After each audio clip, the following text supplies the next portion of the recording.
Buenos días, buenas tardes a todas, a todos.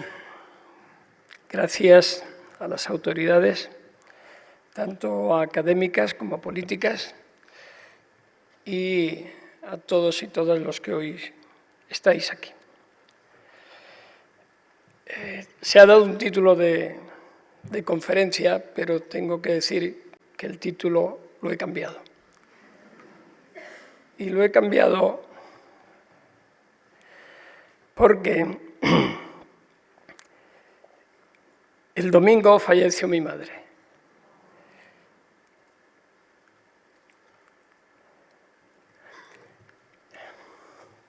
Y en la última noche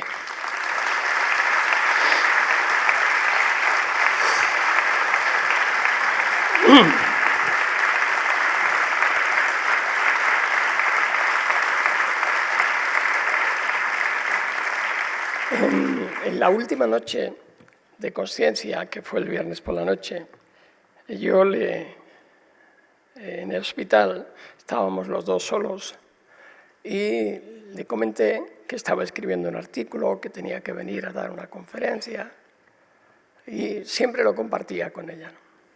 Y era mi mejor y mi mayor crítica. Y cuando ya creía que estaba dormida, porque estaba leyendo el contenido, se despertó así, bueno, abrió los ojos y dijo: hijo, sígueme hablando de eso del lawfare que me gusta oír. Desgraciadamente, ya no voy a poder hablarle del resultado de este acto tan bonito.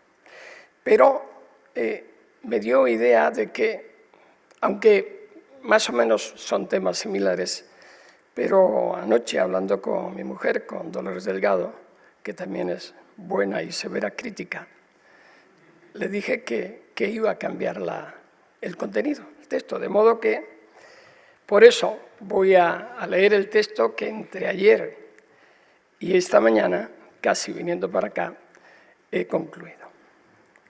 Y lo he titulado La justicia capturada.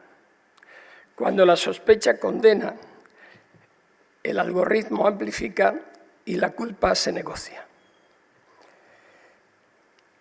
Hay una imagen que no me abandona, que es la del ministro Fernando de los Ríos en septiembre de 1931, anunciando la retirada del gran collar de la justicia para reemplazarlo por una función viva, moderna de la justicia al servicio de los ciudadanos. 95 años después, ese collar sigue puesto, no en el cuello de nadie en particular, sino en la cultura, en los usos, en la distancia infranqueable entre quienes imparten justicia y quienes la necesitan. Lo recordaban el fiscal Carlos Jiménez Villarejo y el juez Antonio Doñate en su libro Jueces pero parciales. La ritualidad elevada al máximo, el lenguaje críptico, la toga como escudo frente a la realidad, es la justicia concebida por muchos como algo exclusivo y excluyente, que ha adoptado formas nuevas, tecnología, eficiencia procesal, especialización, sin transformar su médula. Quiero hoy hablarles de esa médula y quiero hacerlo a través de dos imágenes del mismo año judicial 2026 español. La primera, alguien es condenado sin juicio. Un ciudadano aparece en las portadas como investigado. Durante meses, su nombre circula asociado a una trama. Se filtran actuaciones, se publican fragmentos descontextualizados, se le somete a un juicio que no se celebra en ninguna sala de ningún tribunal, sino en los platós, en los titulares de la prensa y cada vez más en las pantallas que llevamos en el bolsillo. Cuando llega la resolución judicial definitiva y no hay nada, o casi nada, o algo, o mucho, la reparación no llega nunca. La condena tampoco cubre la lapidación previa. La absolución no tiene portada y la sospecha, sin embargo, sí la tuvo. La segunda, alguien, de hecho, es absuelto mediante negociación. El 22 de junio de 2026, el Tribunal Supremo Español dictó la primera sentencia de nuestra historia democrática que condenó por corrupción a quien era ministro en ejercicio cuando ocurrieron los hechos. 24 años de prisión para el exministro, 19 para el asesor y 4 años y 6 meses para el empresario que diseñó, articuló y lideró operativamente toda la trama, con las penas suspendidas en su ejecución, ni un solo día de cárcel por esta causa, sin la multa que pedía el fiscal y conservando sus ganancias. Aparentemente, estos dos son fenómenos opuestos. Vengo a sostener exactamente hoy lo contrario. Son la misma avería, vista desde dos extremos del proceso. Y ambas brotan de la misma raíz, que no es procesal, sino estructural. Hablo desde décadas de instrucción en la Audiencia Nacional, como se decía en mi presentación, terrorismo, narcotráfico, blanqueo, corrupción sistémica. Y también desde la experiencia de haber sido objetivo de ese mismo sistema cuando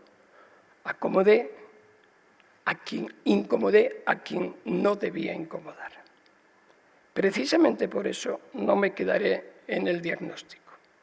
Y añado desde ahora un tercer elemento que no existía cuando Fernando de los Ríos eliminó el símbolo del collar y que hoy atraviesa a los dos anteriores, la fabricación industrial de la sospecha. La vieja avería dispone de una máquina nueva. Permítame situar todo lo que sigue en la línea de pensamiento que defiendo en mi último libro, La democracia amenazada, cuando el fascismo ataca la convivencia. Porque estos episodios no son anécdotas de crónica judicial, son la manifestación técnica, casi notarial, de un proceso de degradación democrática mucho más amplio. Expondré 6 ideas fuerza, que serán las vigas de esta exposición. La primera, la democracia hoy no muere por un golpe de Estado, muere de erosión. El autoritarismo del siglo XXI no llega con uniformes ni suspende la Constitución. Usa, sin embargo, las formas de la democracia contra su contenido. Se presenta a las elecciones, comparece ante los tribunales, invoca la libertad de expresión, ejerce la acusación popular, cita el Estado de Derecho.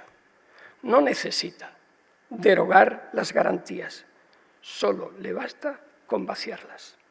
Las instituciones siguen en pie, con sus fachadas, pero se les trae su función.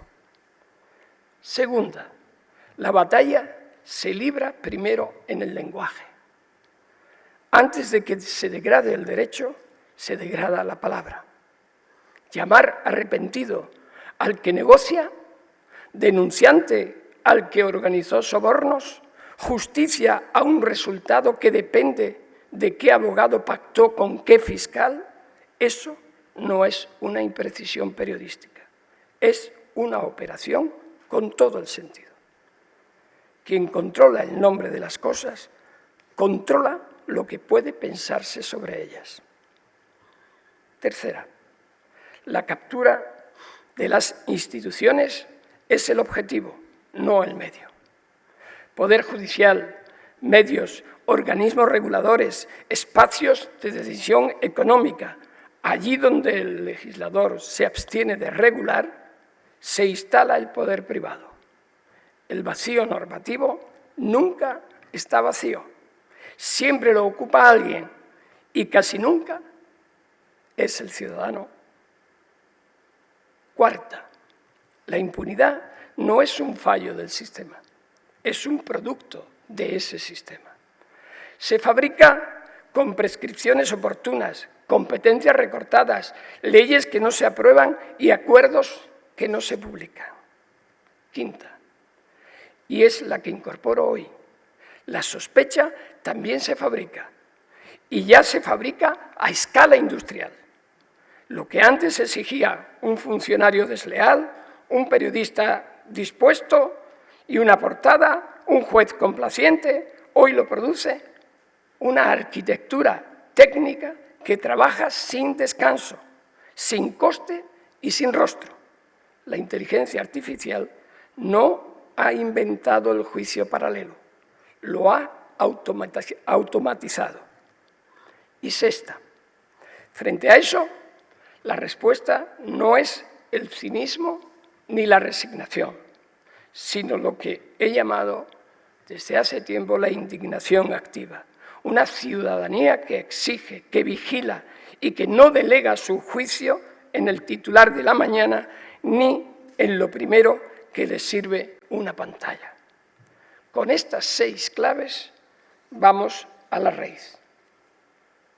La médula del sistema tiene nombre, el poder de nombrar, de ascender, de decidir quién ocupa qué sillón en la judicatura.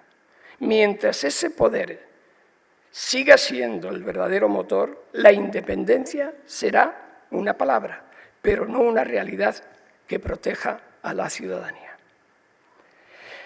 Si tuviera que buscar el origen de ese término que ya he citado antes y que tantas broncas políticas y mediáticas y judiciales produjo en España cuando se nombró por primera vez el lawfare, que no es nada nuevo, es bastante antiguo, en nuestras instituciones judiciales lo ubicaría en el momento en que se decide quién gobierna a los jueces. El Consejo General del Poder Judicial lleva décadas siendo el tablero en el que los grandes partidos mueven sus fichas. Aquel episodio de WhatsApp del señor Cosidó en 2018 no fue una anécdota. Fue la expresión sin filtros del sistema, el control de la Sala Segunda desde atrás y la aspiración a votaciones de 21-0 revela que el objetivo no era el mejor jurista, sino el más manejable. Eso no es independencia judicial, es colonización institucional. Cuando la política de nombramientos no responde a los valores constitucionales, promueve contravalores que se filtran hacia abajo en forma de juristas cuya carrera depende no de la calidad de sus resoluciones, que por cierto, prácticamente no hay control de calidad. Somos, o es, ya no estoy dentro, la única profesión que no tiene controles de calidad salvo a través de los recursos, que ese siempre es el recurso que yo digo más bien la excusa para que sigamos como estamos. Añadan la influencia de las estructuras corporativas, algo que no tenéis por qué estar al tanto de ello, pero que tienen un poder dentro del Poder Judicial y de las estructuras judiciales tremebundo, que han colocado sus piezas mediante un proceso tan eficaz como invisible, a veces diseñado estratégicamente por décadas. El problema mío cuando hablo de esto es que como he estado dentro, me sé todos los vericuetos. Lo del diablo más sabe por diablo que por viejo, ¿no? De la transparencia a la apariencia. Aquí aparece el segundo mecanismo de la captura, que es el mediático. Un autor, filósofo coreano-alemán, que a mí me gusta leer, y siempre que lo menciono Lola se echa a reír, como ahora mismo ha hecho, que es Byung-Chul Han, se ríe por el nombre, no por su pensamiento filosófico. Nos advierte de algo perturbador. La transparencia, cuando se convierte en espectáculo, no ilumina la verdad, sino que la sustituye por su apariencia. Y esto es así.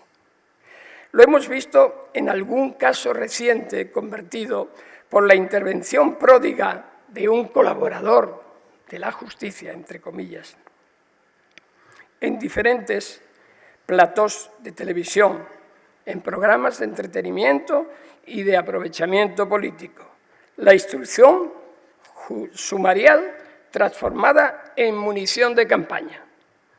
Y cuando esa versión es amplificada por partidos que a la vez ejercen la acusación popular, los tribunales que no velan por la integridad del proceso, pasamos de la transparencia a la apariencia.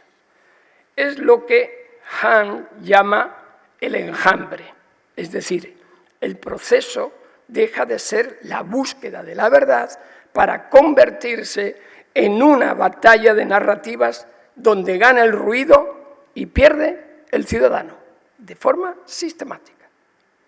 Conviene decirlo con crudeza, el enjambre no delibera y, sobre todo, el enjambre no absuelve, nos contamina. Y todo ello sobre un clima de fondo, ataques sistemáticos a la Fiscalía General del Estado, desprecio hacia la memoria democrática, desparpajo al ignorar los dictámenes de los organismos de derechos humanos de Naciones Unidas. Yo lo sé bien, porque desde 2021 se sigue ignorando el que a mí me dio la razón frente a la condena que sufrí, que por cierto no ha sido mencionada por el presentador, pero sí que fui absuelto en el crimen de investigar los crímenes del franquismo, condenado por investigar la Gürtel y luego repuesto, aunque sea una especie de justicia poética, en esos principios que otros quebrantaron y que no han restañado. Pero esa es otra historia.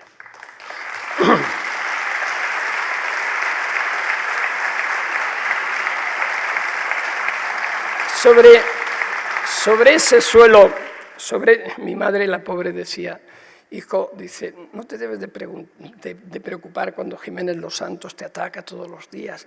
Dice, el que sufre es él. Dice, no ves la cara, está contrahecho. Dice, solamente mencionar el nombre de mi hijo lo anonada más. Bueno, la primera manifestación de todo este enjambre, de toda esta situación, es la condena antes del juicio. La presunción de inocencia no es una cortesía procesal. El artículo 24.2 de la Constitución y otras normas nacionales e internacionales son meridianamente claras. Opera en dos planos.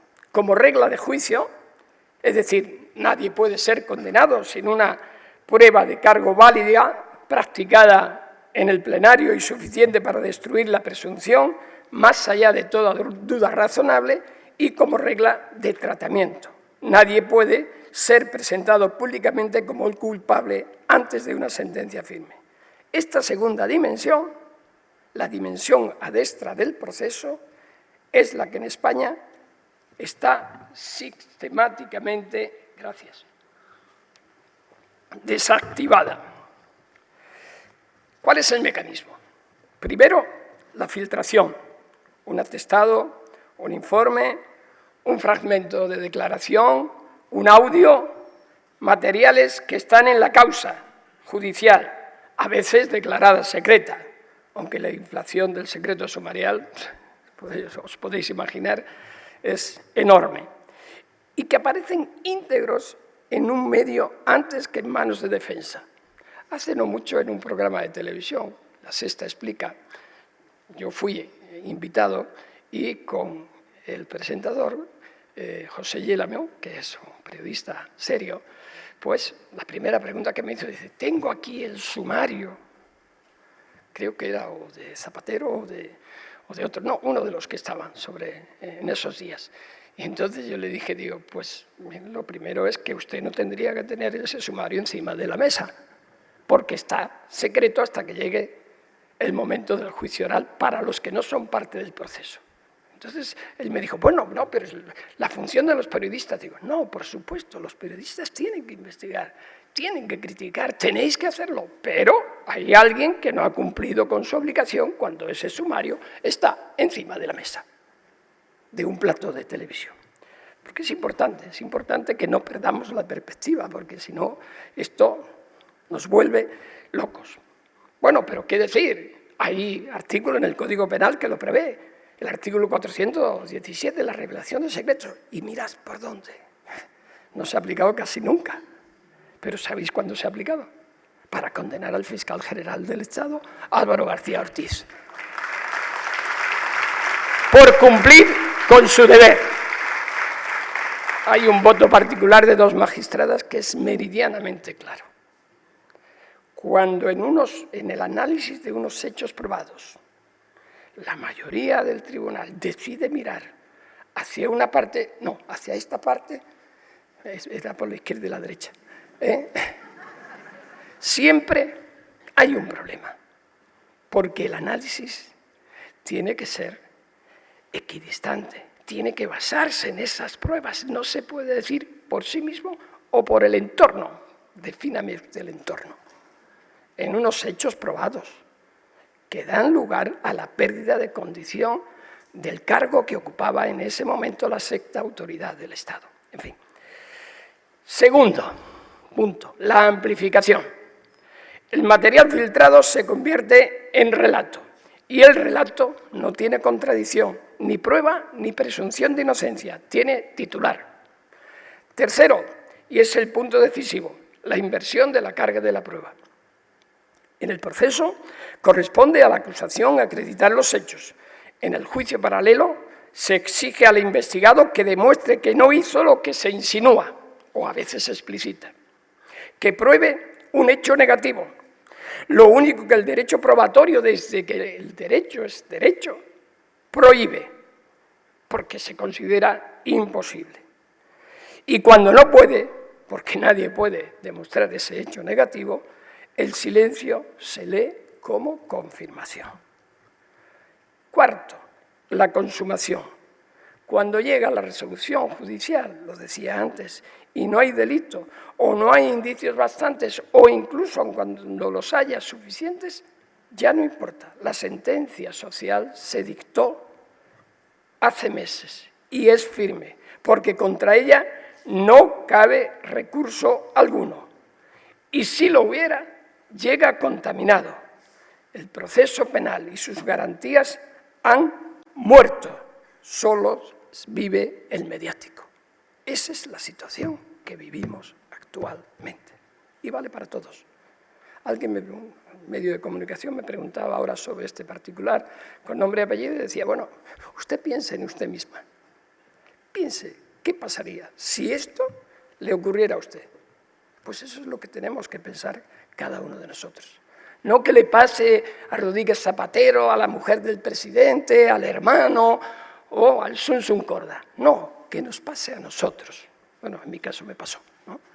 Pero que nos pase a todos nosotros. Veréis cómo la película se ve desde otra perspectiva. He escrito sobre todo esto como ilustración al asunto que afecta, lo acabo de decir, al expresidente de gobierno José Luis Rodríguez Zapatero. Lo elijo no por afinidad política, irrelevante para el argumento, sino porque allí el mecanismo se ve con nitidez de laboratorio. Investigación abierta, difusión inmediata y masiva, construcción pública de culpabilidad durante meses, una resolución final que no se sostiene lo que la narrativa ya había dado por probado, la aniquilación social, política y personal ya se ha consumado y ningún tribunal adoptó ni una sola medida para evitarlo. ¿Dónde estaba el juez para evitar que eso se produjera? Me da igual que sea Rodríguez Zapatero o quien fuera, da igual. En serio, da lo mismo. Pensemos en cada uno de nosotros. Añadiré que algo conozco por experiencia propia y que no menciono por victimismo, sino por método. Cuando un procedimiento se archiva, con frecuencia se abre otro. Es lo que he llamado las puertas giratorias procesales. Un laberinto en el que el objetivo no es la condena, que puede no llegar nunca, sino el mantenimiento indefinido de la condición de investigado. Tenemos un ejemplo en el caso de Begoña Gómez. Esa condición por sí sola ya es la pena. El tiempo destruye a la justicia en cualquier caso. Hay un quinto momento, la amplificación algorítmica. Hasta aquí he descrito un mecanismo que conocemos desde hace décadas. Debo añadir ahora lo que ha cambiado, porque sin ello el diagnóstico quedaría anticuado. Cuando ese mecanismo se describió por primera vez, la filtración necesitaba un funcionario desleal, la amplificación necesitaba una cabecera y el relato necesitaba un tiempo. Hoy ya no necesita nada de eso. La desinformación no es un accidente marginal del ecosistema digital. Es, con frecuencia, una técnica organizada de intervención política. La velocidad de la mentira supera con mucho la capacidad de respuesta de las instituciones y de la propia ciudadanía para confrontarla. Y cuando ese ecosistema se combina con el lawfare, la concentración mediática y las campañas de odio, el resultado es una democracia exhausta. Pierde confianza, pierde lenguaje común y pierde su vínculo con la verdad basada en unos hechos. La inteligencia artificial acelera y sofistica ese fenómeno de una forma inédita.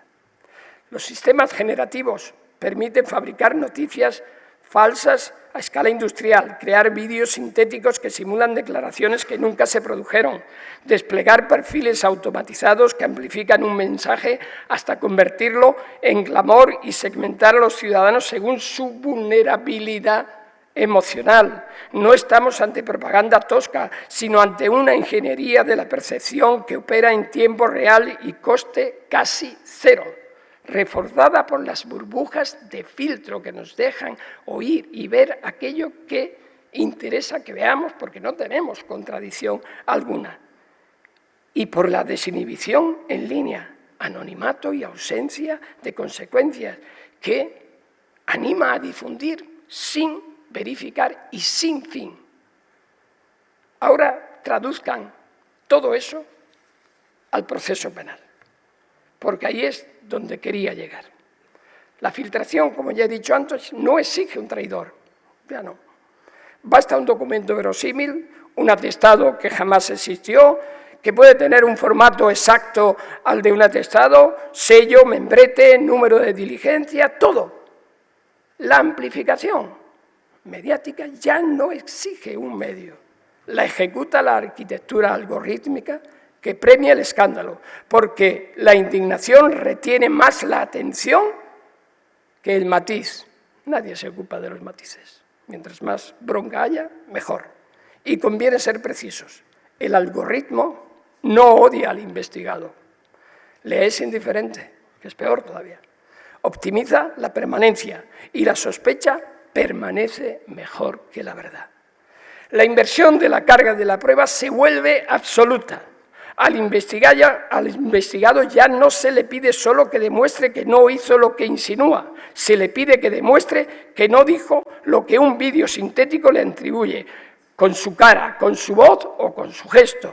Exigimos la prueba de un hecho negativo a quien se enfrenta a una falsificación técnicamente perfecta, cuando esto ocurre. Y la consumación se vuelve perpetua. La sentencia social ya no se dicta ni se olvida, queda indexada, recuperable en cualquier momento con simplemente tocar el botón adecuado para que se reproduzca miles o millones de veces. El fenómeno opera en tres dimensiones que se potencian mutuamente. La epistémica, repetida en suficientes canales, la mentira acaba percibida como verdad, aunque sea incluso desmentida. La política, la desinformación, no busca engañar, sino desmovilizar y generar incertidumbre sobre lo que es real y una ciudadanía que ya no sabe en qué creer porque no puede distinguir el juicio del linchamiento. Y la institucional, erosionada la confianza de los tribunales, de los medios y de los parlamentos, quedando así despejado el camino a discursos autoritarios que se presentan como la única verdad frente a un sistema corrupto que abandonó la defensa de los derechos humanos.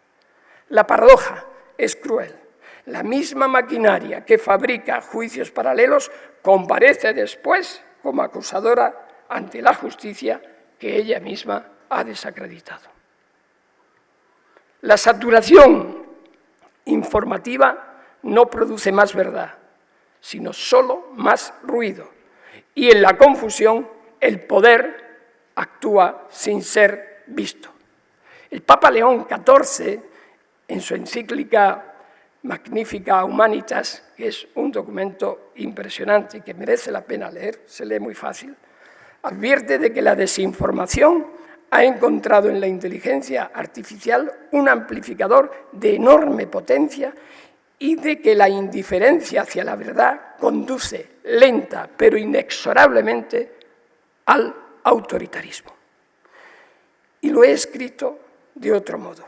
Lo nuevo no es la mentira como instrumento de gobierno, sino su industrialización. Y hay algo más que nos afecta directamente como juristas, a quienes lo seamos.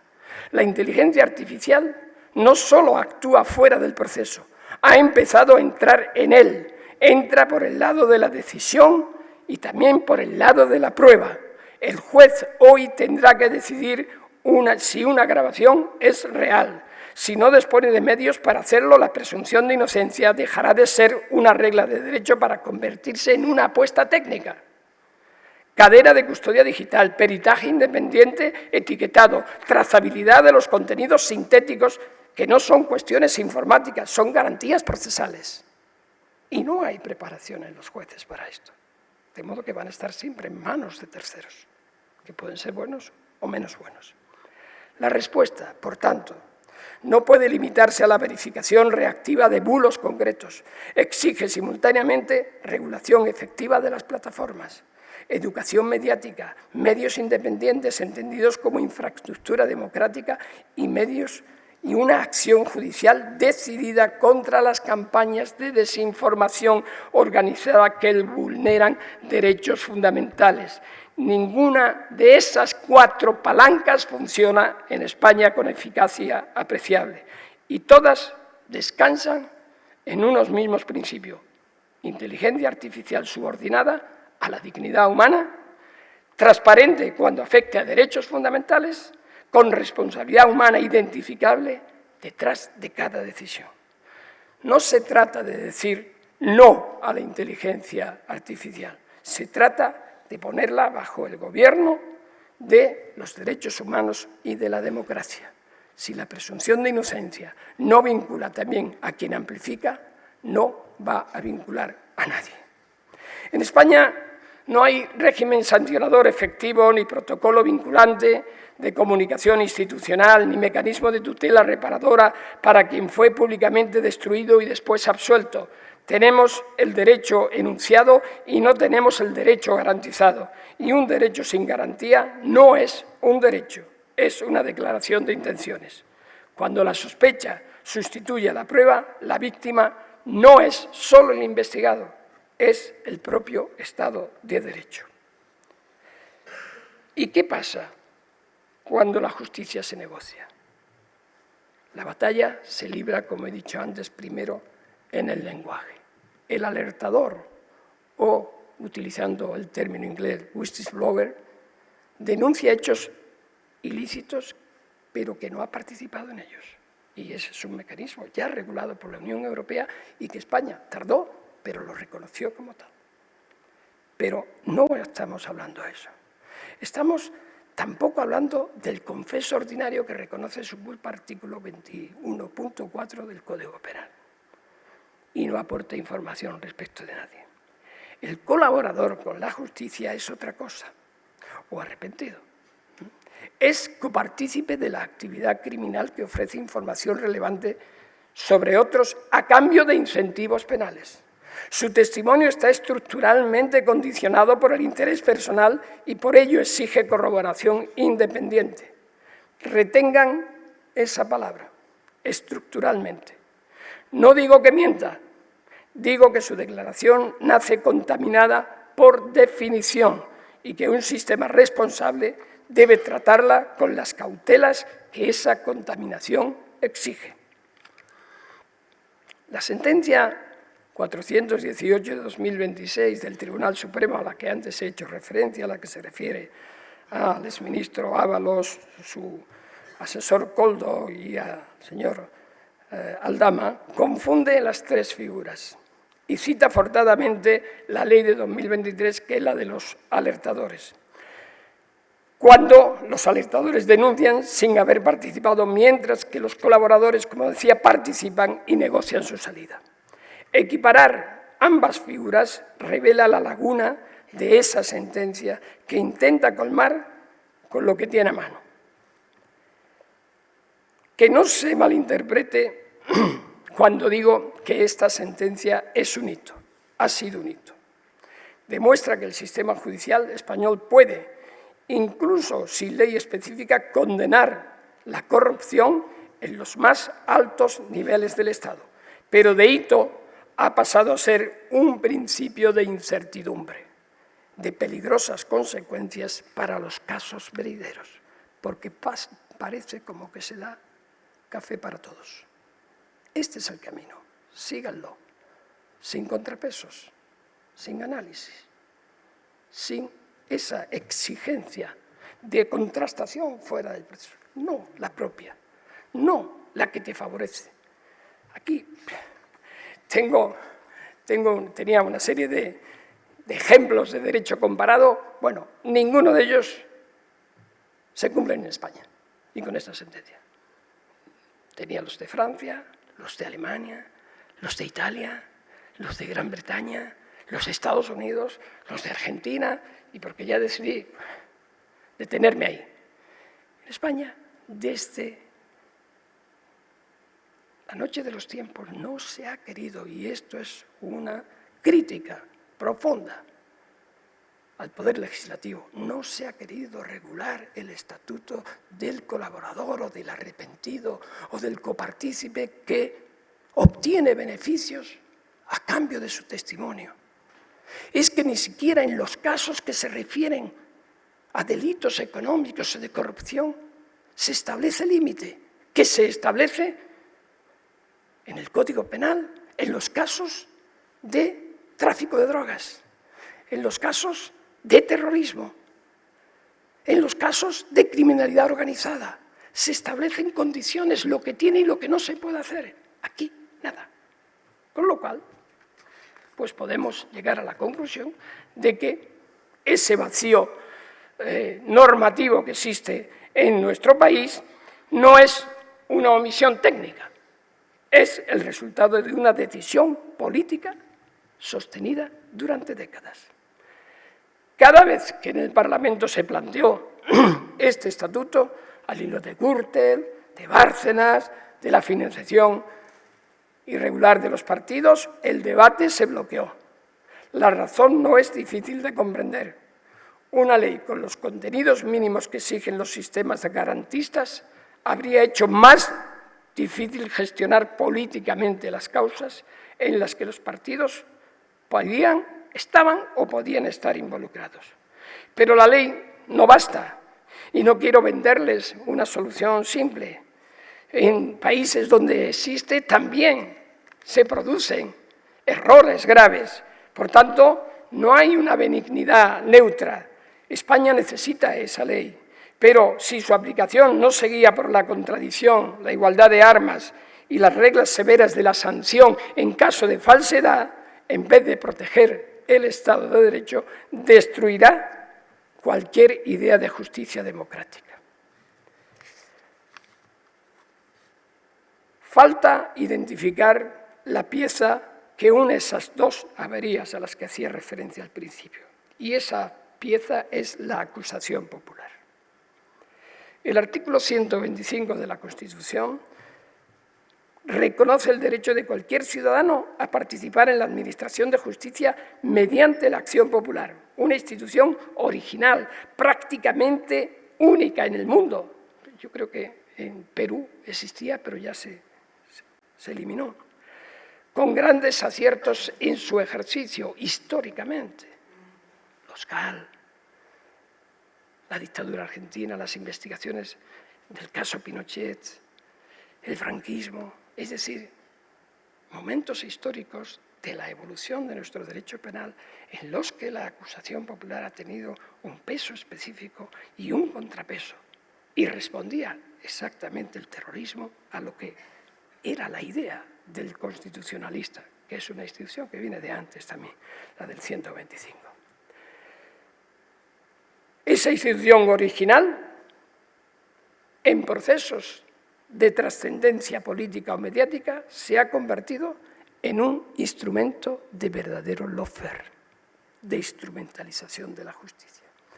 En la sentencia citada 418 de 2026, fue ejercida por partidos y organizaciones con intereses directos en el resultado, que habían utilizado las declaraciones del colaborador como material de campaña, en campaña, fuera de campaña y en comisiones de investigación, aprovechando la mayoría absoluta, por ejemplo, en el Senado. El círculo se cierra solo. El colaborador habla en los platós. El algoritmo multiplica sus palabras hasta convertirlas en clima de opinión. Los partidos las reproducen en el espacio político y esos mismos partidos comparecen ante el tribunal como acusadores formales, solicitando el beneficio que premia al colaborador que les ha suministrado el material. Eso, queridas amigas y amigos, es lawfare mediático, político y mediático. El proceso judicial usado como un arma de combate político mediante un relato que circula fuera de él y regresa transformado en presión pública. En los sistemas de nuestro entorno, esa estructura es imposible por diseño institucional, no cabe. Sin embargo, en nuestro país sí. No solo existe, carece de cualquier mecanismo de control. De ahí los riesgos que el precedente judicial proyecta. Yo lo llamo el arrepentido de diseño, sin plazo máximo ni acta ilustrativa, como en otros sistemas. El colaborador puede esperar, evaluar lo que el tribunal ya sabe y ofrecer la colaboración mínima interesada para obtener el máximo beneficio, la impunidad económica. Ningún sistema comparado permite conservar el grueso de las comisiones recibidas. La opacidad de la negociación y la asimetría entre corruptor privado y el funcionario corrompido, que sin ley se convierte en apariencia de impunidad selectiva. Y el más grave, la aleatoriedad jurisprudencial como único referente, porque la jurisprudencia puede cambiar a la siguiente sentencia, puede cambiar con que le toque otra sala, puede cambiar con que toque otro ponente. Necesitamos esa norma que sistematice y regule. No quiero terminar, voy concluyendo, solo con el diagnóstico. Se me puede decir, bueno, sí, ya lo ha dicho, pero entonces ¿qué? ¿Y ahora qué? El Parlamento español tiene, desde mi punto de vista, una deuda de décadas. Y enumero lo mínimo exigible sobre el colaborador con la justicia. Primero, plazo máximo para revelar la información y acta ilustrativa que delimite su alcance. Segundo, la prohibición de fundar la condena exclusivamente en su testimonio con corroboración y necesidad de corroboración externa autónoma y siguiendo el ejemplo, por ejemplo, del Código italiano. Tercero, acuerdo escrito con el fiscal y homologación judicial con revelación íntegra a las defensas. Aquí se ha llevado en secreto, incluso antes de que llegara el momento procesal adecuado. Incluso se puso en libertad al sujeto, que estaba preso en otro procedimiento judicial, por lo que estaba o iba a contar en otro. Eso nadie, esa eclosión mediática interesada no desvela estos intríngulis y estos matices. Por supuesto que lo saben. Si yo lo sé, ¿por qué no lo van a saber los demás? Simplemente con leer. 4. Decomiso de sus ganancias. ¿Qué menos? ¿O es que entonces la colaboración es premiada con que te quedes con 6 millones de euros? Por favor, ¿no? Es grave. En ningún sistema ocurre eso. Aquí es que no está regulado y el tribunal lo ha permitido. Cláusula de no divulgación pública ni intervención mediática, cuya violación implicará la pérdida del beneficio, que lo pregunten en el sistema norteamericano o en el italiano. Pierdes los beneficios. ¿Qué es eso de estar de televisión en televisión haciendo críticas al gobierno? Tal? Bueno, cada uno que critica al gobierno, pero si has mentido en el juicio diciendo que Pedro Sánchez estaba al frente del pool mafioso y no es verdad, ¿cómo se te da el beneficio? ¿O no lo has demostrado? ¿Por qué se te da el beneficio? Pelillos a la mar. No cuenta. Pasamos a otra cosa. Tiempo mínimo de pena en todo caso. Nunca. Absolución encubierta, porque es condenado por varios delitos el colaborador, pero todos con el límite máximo de 2 años, porque si es 2 años y 1 mes, ya no puede suspendérsele la pena. Tendría que cumplir la integridad. Por tanto, 2 años, 2 años, 2 años. Y así hasta la eternidad. Desarrollo efectivo de la Directiva 2016-343 de la Unión Europea en su dimensión adestra, es decir, un protocolo vinculante de comunicación institucional y persecución real por los artículos 417 y 66, es decir, la filtración. Tutela reparadora del sobreseído y del absuelto, con proyección pública equivalente que tuvo su imputación. Si fue demolido, como un castillo de naipes, habrá que reconstituir ese castillo y además exigirlo, porque formó parte esa dinámica destructiva del juicio final al que se sometió. Sobre la dimensión algorítmica, que es la novedad en este tiempo y sin la cual todo lo anterior es papel mojado, etiquetado y trazabilidad obligatorios de los contenidos sintéticos y tipificación expresa de la difusión de material audiovisual falsificado que impute a una persona hechos delictivos. 11. Tutela cautelar urgente, no en años, en horas, con la velocidad que se produce esa información corrosiva, para el cese de la difusión y la desindexación de contenidos falsos o referidos a causas archivadas, con la rectificación situada donde estuvo la acusación.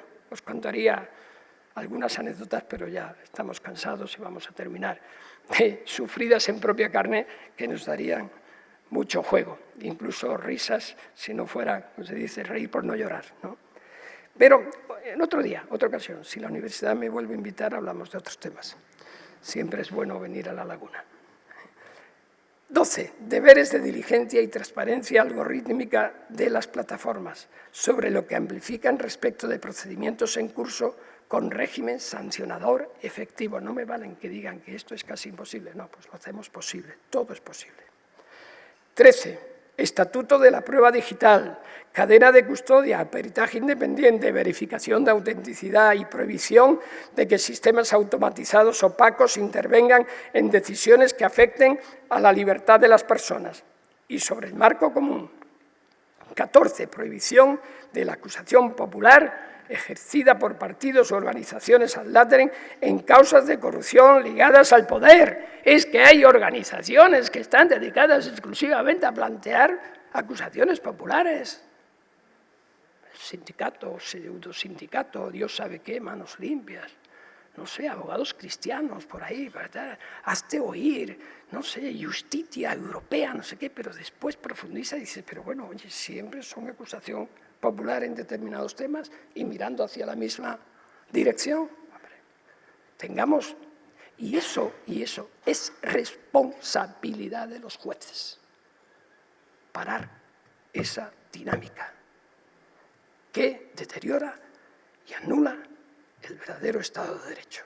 Si no somos capaces de introducirnos, inocularnos esa posición, vamos a ir mal.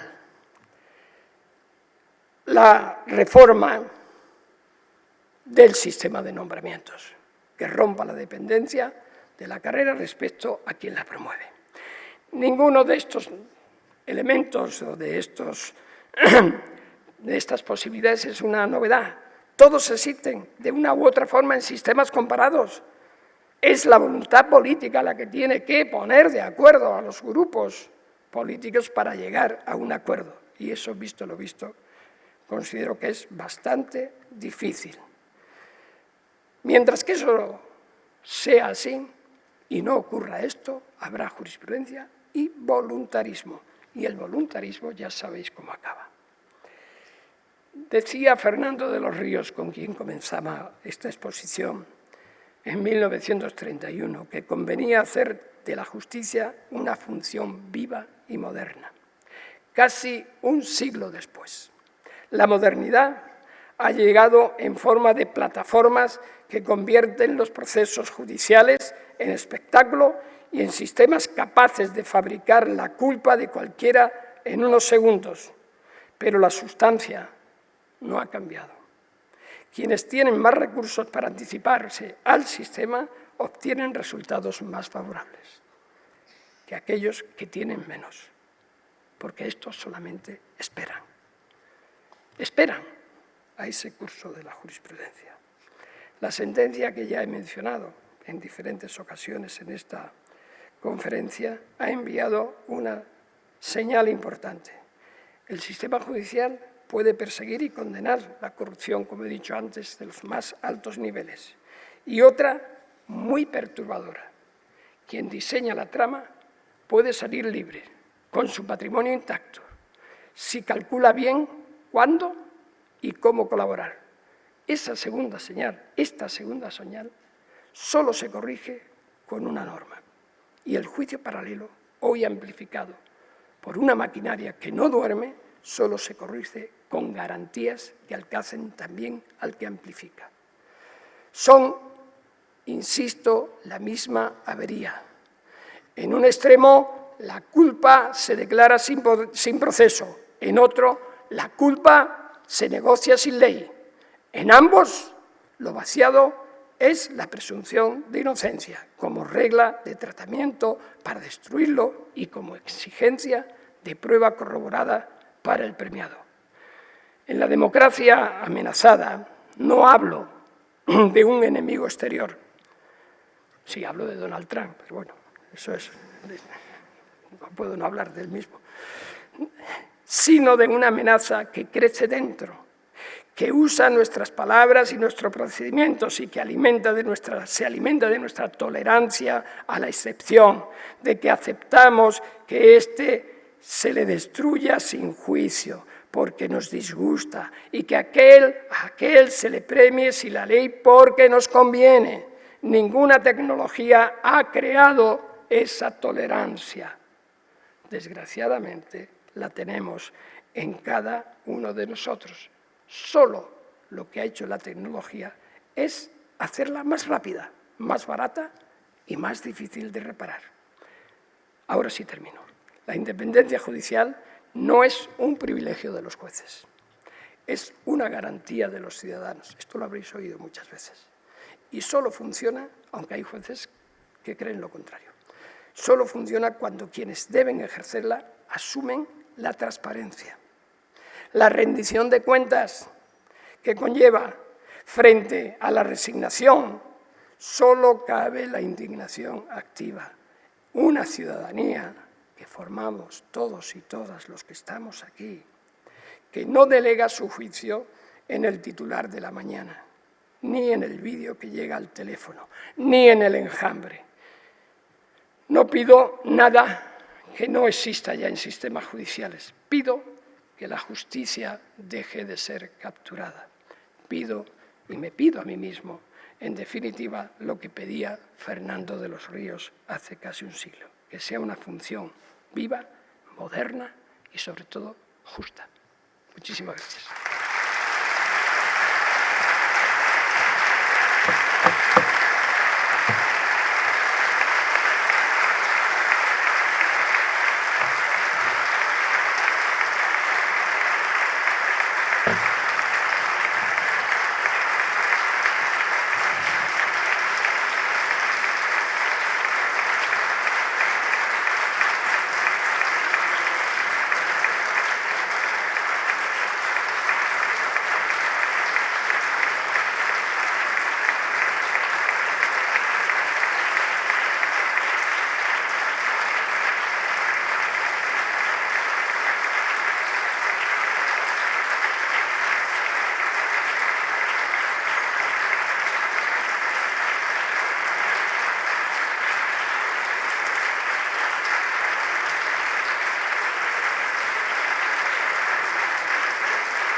Muchísimas gracias, don Baltasar Garzón, por sus palabras, por esta conferencia sin duda tan interesante, y gracias también por haber continuado con su agenda en este momento pues tan especial. Se lo queremos agradecer todos, que no haya fallado a su cita aquí con San Cristóbal de la Laguna en este segundo campus internacional Ciudad de la Laguna. Bueno, pues terminamos ya. Sí, ya podemos decir que se clausura este segundo campus. Muchísimas gracias a todos los ponentes, a los invitados, a todos los asistentes durante este mes de julio, tanto a la programación cultural como a la programación académica. Ha sido un placer que nos acompañen. Si me permiten, también me gustaría felicitar pues, a quienes han impulsado este encuentro internacional por segundo año consecutivo. Me refiero al Ayuntamiento de La Laguna, a la Fundación Caja Canarias y también a la Universidad de La Laguna. Y a todos ustedes, muchísimas gracias por habernos acompañado hoy en este maravilloso Teatro Leal.